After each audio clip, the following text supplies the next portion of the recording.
আমরা এখন জাফলংয়ের একদম জিরো পয়েন্টের দিকে আস্তে আস্তে এগিয়ে যাচ্ছি। এই যে দেখা যাচ্ছে ওই যে সাদা পাথর পাথর একদম পাথর স্পটগুলো এখানে। আমরা এখন ওইদিকেই যাচ্ছি। এই যে এখানে সিঁড়ি আছে, এই যে সিঁড়ি, এই সিঁড়ি ছেড়ে দিয়ে আমরা নিচে যাচ্ছি।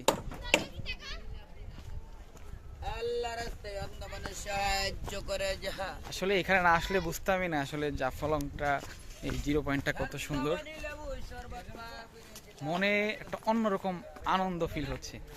সামনে আমরা ঝর্ণা দেখতে পাচ্ছি, ওই যে দূরে ওই সাইডটা, ওই যে ওখানে একটা ঝর্ণা আছে। এখন যদিও ঝর্ণা নাই, কিন্তু যেখান থেকে পানিটা পড়তো সেটা দেখতে পাচ্ছি আর কি।